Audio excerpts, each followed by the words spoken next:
Medical కాలేజీలు జగన్ ఏమీ కట్టలేదు మేము ఉన్నప్పుడే, లేదా జగన్ ఆ మెడికల్ కాలేజీల పేరుతో దుబారాగా ఖర్చులు చేశారని కూటమి వాళ్ళు అంటున్నారు. ఏది వాస్తవం ఏంటి? వాస్తవం అంటే నేను ఎక్కడెక్కడ మాట్లాడనండి. మచిలీపట్నం గురించి నేను మాట్లాడతాను. మచిలీపట్నం క్లాసులు స్టార్ట్ అయినాయి, మచిలీపట్నం కాలేజీ రన్ అవుతుంది. ఇప్పుడు క్యాంపస్ రెడీ అవ్వకుండా ఏ కాలేజీ స్టార్ట్ అవ్వదు, ఏ కాలేజీ క్లాసులు స్టార్ట్ అవ్వవు. మచిలీపట్నం స్టార్ట్ అవుతున్నప్పుడు ఇవన్నీ ఫేక్ మాటలు ఎందుకు? నిన్న కాక మొన్న జగన్ రా నువ్వు ఒక చూపిస్తామని చెప్పేసి నర్సాపట్నం పిలిచారు, వెళ్ళాడు. మరి ఏది జెడ్ ప్లస్ సెక్యూరిటీ ఇస్తున్నారు, ఎక్కడ లేరు కదా. ఈరోజు మాట్లాడే అవాస్తవాలు వద్దు, వాస్తవాలు మాట్లాడుకుంటే మచిలీపట్నంలో ఎక్కడో విషయం వద్దు. నేను మాట్లాడేది మచిలీపట్నం గురించి. మచిలీపట్నంలో ప్రతి కాలేజ్ స్టార్ట్ అయింది, క్లాసులు రన్ అవుతున్నాయి. మరి ఇంకా దానికన్నా సాక్ష్యం ఏముంటుంది? ఇంకా మెడికల్ కాలేజ్ అనేది కట్టడం, స్టార్ట్ అవటం, క్లాసులు స్టార్ట్ అవటం జగన్ హయాంలోనా లేదా కూటమి నుంచి స్టార్ట్ అయినాయి? జగన్ గారి హయాంలో స్టార్ట్ అయింది. 5 కాలేజీలు జగన్ గారి హయాంలో స్టార్ట్ అయింది. దాంట్లో మొత్తం ఆయన స్టార్ట్ చేసి 17 కాలేజీలు. ఆయన ఎప్పుడూ చెప్పాడు 5 కాలేజీలు క్లాసులు స్టార్ట్ అయిపోయినాయి, మిగిలిన కూడా స్టార్ట్ అయితే రెడీగా ఉన్నాయని చెప్పారు. అన్నట్టుగా ఆయన హయాంలో స్టార్ట్ అయినాయి. పోనీ ఈరోజు మనం సమ్ ఛానల్స్ అది కాదు ఇది కాదు అని చెప్పేసి ఫేక్ చెప్పండొచ్చు. ఆ క్లాస్ స్టార్ట్ అయిన పర్సెంటేజ్ ఇయర్ సర్టిఫికేట్ ఉంటుంది కదా, సర్టిఫికేట్ చూసుకోమండి ఎప్పుడు స్టార్ట్ అయినాయి ఏంటనేది. ఇది మరి కూటమి వాళ్ళు కొన్ని చోట్ల ఈ దిమ్మలు చూపిస్తున్నారు, పిల్లలు చూపిస్తున్నారు, దాని గురించి ఏమంటారు మీరు? అసలు ఏమీ కట్టలేదు అని అంటారేంటి? ఏమండి ఒకటి చెప్తానండి, ఇప్పుడు మనం ఇంత బిల్డింగ్ కట్టాము, బయట కాంపౌండ్ వాళ్ళ గేట్ కడతాము, గేట్ కట్టేటప్పుడు ఒక దిమ్మ ఉంటుంది, ఆ దిమ్మ చూపించి కాలేజీ కట్టలేదంటే ఎట్లా? ఇప్పుడు మనకి ఎంతైతే మనం ల్యాండ్ అక్వైర్మెంట్ చేసామో ఒక కాలేజీకి వాళ్ళు మొత్తం చూపించాలా? చూపించకుండా మనం కాంపౌండ్ వాళ్ళ గేట్ చూపించేసి ఇదేంటి ఎట్లా? ఈరోజు మనకు కావాల్సింది ఏంటి? పీపీపీకి ఇస్తే ఏంటి లాభం, ఏంటి నష్టం ఏంటి?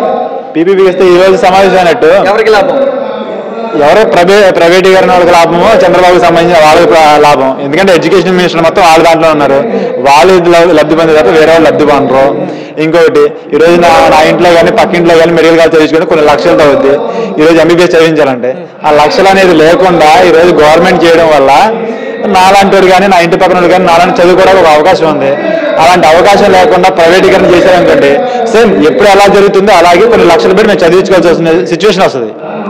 ఈరోజు గవర్నమెంట్ కాలేజ్ మెడికల్ కాలేజ్ ఉందంటే నాలాంటి నా పక్కింటి పేదవాడు కూడా మెడికల్ కాలేజ్ చదువుకుంటాడు. వాడికి ఇప్పుడు అందరికీ ఉంటుంది, డాక్టర్ వాళ్ళ కోరిక అందరూ ఉంటుంది. కానీ మీ దగ్గర డబ్బులు లేవు, నా దగ్గర డబ్బులు లేవు, నేను చదివించలేను. డబ్బులు ఎవరు మాత్రం చదివించగలుగుతాడు. జగన్మోహన్ రెడ్డి చేసింది ఏంటి? డబ్బులు లేని కూడా చదివించగలదని చెప్పేసి చేశాడు. ఈ మెడికల్ కాలేజీకి ఉండడం వల్ల మీ బందరికి కానీ లేకపోతే కృష్ణా జిల్లాకు కానీ ఏంటి ఉపయోగం? మెడికల్ కాలేజ్ వైద్య సేవలు అందుతాయా? తక్కువ రేట్లోకి వైద్యం అందిద్దా? లేదు పీపీపీకి ఇస్తే డబ్బులు పెట్టి జనాలు చేయించుకోగలరా వైద్యం? మచిలీపట్నం అనేది ఎప్పుడు కూడా ఎండింగ్ అండి. మా మచిలీపట్నం నుంచి వేరే ఊరు రోడ్ ట్రాన్స్ఫరింగ్ కానీ అలాంటిది ఏం లేదు. ఎండింగ్ అంటే ఎప్పుడు డెవలప్ అనేది చాలా తక్కువ, రేరు.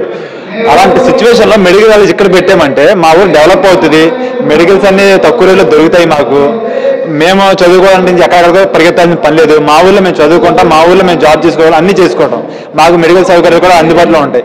అదే మేము వేరే ఊరు విజయవాడ ఇవన్నీ ఉంటాయి. విజయవాడ నుంచి చాలా ఉన్నాయి రూట్ ట్రాన్స్పోర్ట్, మచిలీపట్నం లేదు కదా. సో మచిలీపట్నం కట్టడం అనేది చాలా కరెక్ట్ డెసిషన్ అది. ఎందుకంటే మచిలీపట్నం అనేది ఎండింగ్ ప్రొసీజర్ కూడా ఒక డెవలప్మెంట్ అనేది. అవన్నీ ఆలోచించకుండా పిచ్చిగా మాట్లాడితే ఎట్లా? మచిలీపట్నం చాలా చరిత్ర కూడా ఉంది. మరి మెడికల్ కాలేజీని ప్రైవేట్ వ్యక్తులకి ఇస్తే చాలా బాగుండిద్ది, వ్యవస్థను కూడా బాగా నడుపుతారు, జనాలకి తక్కువ రేటుకి వైద్యం అందిద్దని కూటమి వాళ్ళు చెప్తున్నారు. అది వాస్తవమా?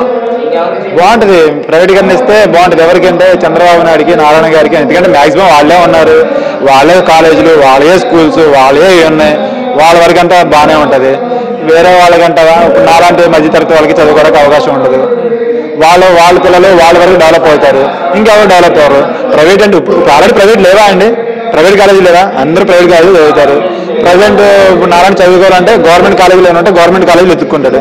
గవర్నమెంట్ కాలేజీలో అప్పుడు ఏం చేస్తాడు? సైలెంట్గా ఆడ అవ్వాలనుకునే అవ్వలేడు. కానీ జగన్మోహన్ రెడ్డి ఏం చేశాడు? ప్రతి ఒక్కరు లేనోడు కూడా చదువుకోవాలని చెప్పాడు. మెడికల్ కాలేజీ గురించి మీ నియోజకవర్గ ప్రజలు ఎవరి గురించి మాట్లాడుకుంటున్నారు? కూటమి గురించా, లేదా జగన్ గారు చేశారు ఇదంతా జగన్ గారి వల్లే అంటున్నారా, లేకపోతే చంద్రబాబు గారి వల్లే అని అంటున్నారా?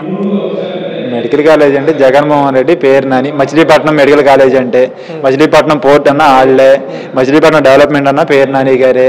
మచిలీపట్నం అనేది ఒక ఎండింగ్ ప్రాసెస్.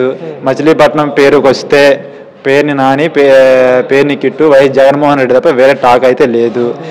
ఏం జరిగిందో ఏమైందో తెలియదు. జనాలు ఇప్పుడు ఇప్పుడు ఎన్ని బాధలు పడుతున్నారో చూస్తూనే ఉన్నారు. ఇప్పుడు ఒకటే మాట అండి, నేను ఒకటే చెప్తా, సొల్లు ప్రచారం చేసినంత మాత్రాన ఏది అప్లికబుల్ అవ్వదు. రియాలిటీ ఎప్పుడు అట్లా నిలబడి ఉంటుంది. జగన్మోహన్ రెడ్డి అనేవాడు లేకపోతే మచిలీపట్నం మెడికల్ కాలేజీ లేదు, మచిలీపట్నం పోర్టు లేదు. మచిలీపట్నం పోర్టు కూడా ఎన్ని రోజుల కోరిక అందరికీ తెలుసు. అది నా చిన్నప్పటి నుంచి, నేను చిన్నప్పటి నుంచి ఓదలినప్పటి నుంచి కూడా మచిలీపట్నం కోరిక. అది జగన్మోహన్ రెడ్డి చేసింది తప్ప వేరే ఏ నాయకుడు చేసింది లేదు. మెడికల్ కాలేజీ అన్న విధంగా క్లాసులు స్టార్ట్ చేయడం జగన్మోహన్ రెడ్డి తప్ప చేసినవాడు ఎవరు లేడు. ఓకే.